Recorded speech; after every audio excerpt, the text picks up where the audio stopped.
Hola, ¿qué tal? El día de hoy vamos a hablar sobre autorregulación renal. Nuestros objetivos son identificar la existencia de los diferentes mecanismos de regulación renal, describir detalladamente los mecanismos de autorregulación renal y entender la importancia de dichos mecanismos. Existen diferentes mecanismos de regulación del riñón: control nervioso, control hormonal, función endotelial, eje renina-angiotensina-aldosterona y que vamos a hablar el día de hoy, la autorregulación. Entonces, acá tenemos un corpúsculo renal, que está conformado por el glomérulo y la cápsula de Bowman. También existe una arteriola aferente y una arteriola eferente. Sabemos también que la presión oncótica glomerular está dada por las proteínas plasmáticas. Tenemos también la presión hidrostática de la cápsula de Bowman y tenemos la presión hidrostática glomerular, que permite la filtración del plasma y está íntimamente relacionada con la presión arterial media, y su valor aproximado es de 60 milímetros de mercurio.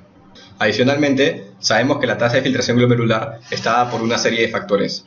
En esta ecuación vamos a obviar la presión oncótica de la cápsula de Bowman porque no ejerce un papel significativo en condiciones normales. Entre estos factores tenemos a la presión hidrostática de la cápsula glomerular.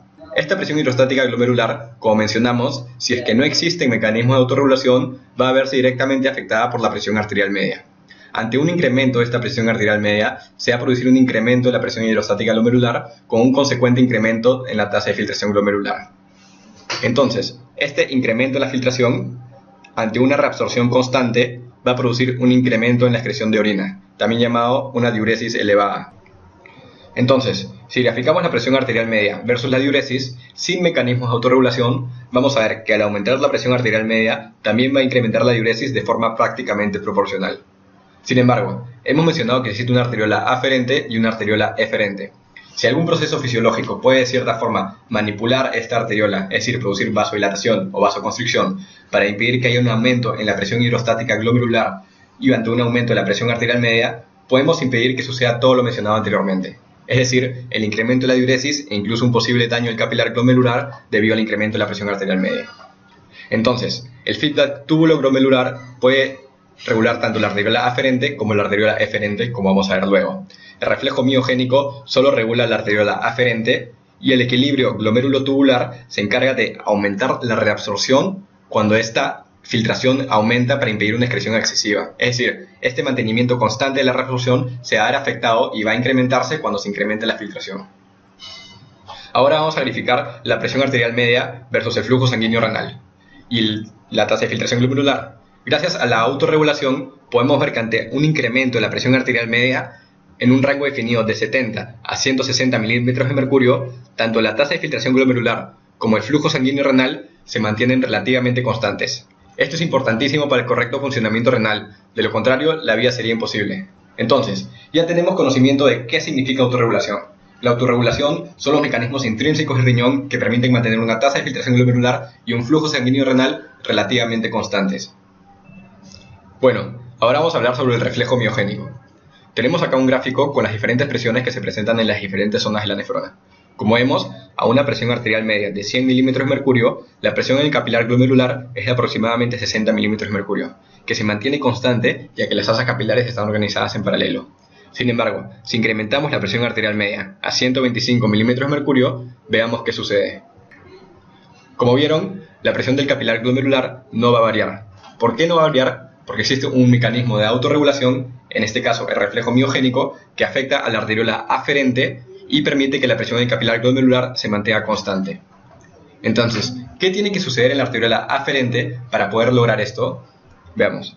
Acá tenemos la ecuación de flujo, que nos dice que el flujo, en este caso el flujo sanguíneo renal, es igual a la diferencia de presiones dividido por la resistencia, en este caso la resistencia vascular. Ante un incremento en la presión arterial media, de acuerdo con la fórmula, debería haber un incremento en el flujo sanguíneo renal. Pero como vimos en la gráfica anterior, esto no sucede. ¿Por qué no sucede esto? ¿Qué impide que esto suceda? La autorregulación. Según la fórmula, la única variable que nos queda, que nos podamos manipular para impedir que un aumento de la diferencia de presión arterial produzca un incremento de flujo es la resistencia. Entonces debemos producir un incremento de la resistencia vascular para impedir un aumento del flujo sanguíneo renal. Ahora, ¿cómo se incrementa la resistencia vascular de una arteriola? Muy fácil, mediante vasoconstricción. ¿Por qué? Porque sabemos, mediante la ley de Poiseuille, que la resistencia está inversamente relacionada con el radio elevado a la cuarta potencia. Por lo tanto, una disminución del radio luminal debido a una vasoconstricción va a producir el aumento de la resistencia vascular. Entonces, tenemos que un aumento de la presión arterial media produce una vasoconstricción de la arteriola aferente. La pregunta ahora es, ¿cómo la arteriola aferente detecta un incremento en la presión sanguínea? Lo detecta porque el músculo liso de la arteriola aferente tiene unos canales iónicos activados por estiramiento, específicamente canales iónicos activados por estiramiento de sodio. Entonces, si tenemos la arteriola aferente, ante un incremento de la presión arterial media, se va a producir una pequeña distensión de la pared arteriolar, produciendo un estiramiento de la membrana plasmática y por lo tanto la apertura de estos canales, que van a permitir a su vez el ingreso de sodio, que se va a encargar de despolarizar la membrana y generar el potencial umbral. El potencial umbral, a su vez, activa canales de sodio dependientes de voltaje, que generan finalmente el potencial de acción que viaja por toda la membrana plasmática, llega al retículo sarcoplásmico y activa canales de calcio dependientes de voltaje. Una vez activados estos canales, permiten la salida de calcio hacia el citosol, para que se una con la proteína calmodulina. Este complejo formado se encarga de activar a la proteína MLSK, que a su vez, esta se encarga de activar a la miosina. La miosina, ahora activada, puede interactuar con la actina para generar la contracción muscular. Esta contracción muscular, como vimos, permite impedir el aumento de la presión hidrostática en el capilar glomerular, por más que haya un incremento de la presión arterial media. Bueno, ahora vamos a hablar del feedback túbulo glomerular. Tenemos acá un esquema donde se muestra el glomérulo y la arteriola aferente. En una parte de la arteriola aferente se tiene especialización de las células musculares lisas que se denominan células yuxtaglomerulares. También tenemos el túbulo recto distal, que cuando está en contacto con el polo vascular del corpúsculo renal presenta una especialización de sus células denominadas en conjunto mácula densa. En este espacio intersticial que vemos acá se encuentran las células mesangiales extraglomerulares. Todas estas células mencionadas forman lo que se denomina el aparato yuxtaglomerular. Nosotros sabemos que si aumenta la tasa de filtración glomerular, se aumenta el volumen de plasma filtrado. Como el sodio es un soluto que se filtra libremente, conforme aumente la tasa de filtración glomerular, se va a aumentar la concentración relativa de sodio en el lumen tubular.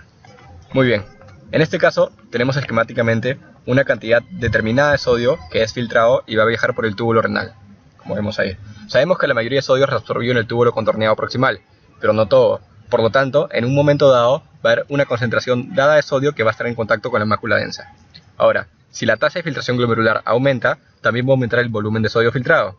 Entonces, cuando pase más sodio, va a ser reabsorbido también, pero va a haber una mayor cantidad de sodio en contacto con la mácula densa.